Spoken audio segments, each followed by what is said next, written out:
बिस्मिल्लाहिर्रहमानिर्रहीम। तो हम थे 15वीं इस्लाह पे मुतहर्रिक, यानी कि जिस हर्फ के ऊपर हरकत हो वो मुतहर्रिक कहते हैं। जैसे बा है तो बा के ऊपर ज़बर लग गई, पेश लग गई या ज़ेर लग गई नीचे, ठीक है, तो उसको हम क्या कहेंगे? मुतहर्रिक। नीचे आती है जी फ़तहा।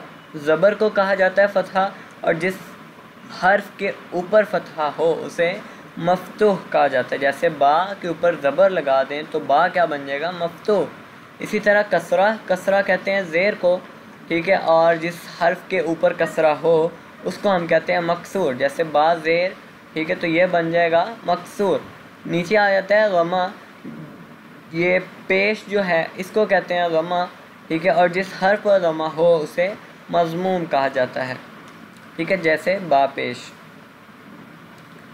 नेक्स्ट टर्म है हमारी तनवीन, ठीक है, दो ज़ेर, दो ज़बर और दो पेश, इनको जो है वो हम क्या कहते हैं? तनवीन, ठीक है, और जिस हर्फ के ऊपर तनवीन हो उसे हम मुनव्वन कहते हैं। तनवीन में नून जो है वो साकन होता है जो कलमे के आखिर में आता है, इसलिए तनवीन की आवाज़ जो है वो हम नून साकिन की तरह होती है। फिर आते जी हुरूफ़ मिज़ा या हवाइया, ठीक है, हवा पर ख़त्म होने वाले हुरूफ, ये तीन है, अलिफ, वाव, या।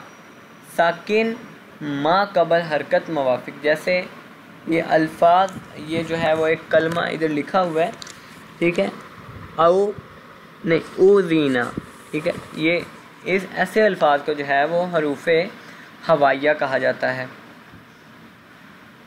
नेक्स्ट इस्लाह आती है जी हुरूफ़ लीन, यानी कि नरमी से अदा। लीन नाम से ये पता चल रहा है कि ऐसे अल्फाज जो नरमी से अदा हों वो हुरूफ़ लीन कहलाते हैं। जैसे वाव, या, ठीक है, साकिन माक़बल मफ्तूह, जैसे ये आगे अब देख रहे हैं ये बई या बाओ, ठीक है, तो आगे आता है जी फ़तहा अशबाई, ये खड़े ज़बर को कहा जाता है, और कसरा शबाई ये खड़ी ज़ेर को कहते हैं। गमा इशबाई ये उल्टे पेश को कहते हैं, जैसे बा के ऊपर ये उल्टा पेश लगा हुआ है।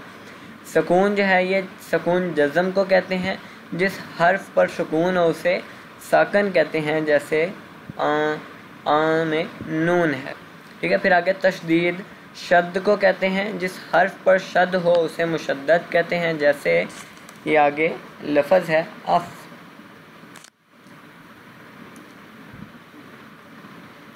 नेक्स्ट आता है जी मखारिज।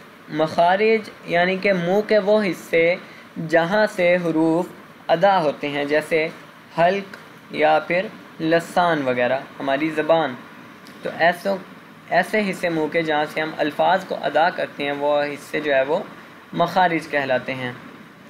नेक्स्ट आ जाए जी हुरूफ़ मुत्तहिदुल मखरज, वो हरूफ जिनका मखरज एक हो, जैसे तो, दा, ता, ठीक है। फिर आगे हुरूफ़ मुख्तलिफ अल मुखरज, जिनका मुखरज सेम ना हो बल्कि अलग अलग हो, जैसे बा, जीम। फिर हुरूफ़ हलक़ी, वो हरूफ जो हलक़ से अदा होते हैं, लाइक हमज़ा, हा, आइन, हा, गैन, हा, ये सारे अल्फाज जो हलक़ से अदा हों, ऐसे अल्फाज को हुरूफ़ हलक़ी कहा जाता है। फिर हुरूफ़ लहातिया, ठीक है, ये नाम से ही हमें पता चल रहा है कि वो हरूफ जो कव्वे से मुत्तसल ज़बान की जड़ और तालु से अदा हों, जैसे कि काफ, काफ।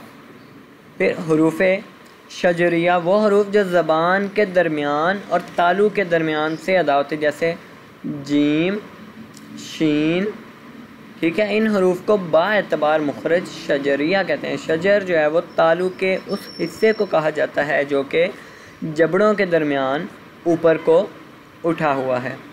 फिर हुरूफ़ हाफिया, वो हरफ जो ज़बान के एक किनारे से अदा हो, जो ज़बान के बगली किनारे से अदा होते हैं, ऐसे हरूफ को हुरूफ़ हाफिया कहा जाता है, जैसे लौद, ठीक है, ये ज़बान के बगली किनारे से अदा होता है, इसलिए इसको हुरूफ़ हाफिया कहते हैं, हरफ़ हाफिया।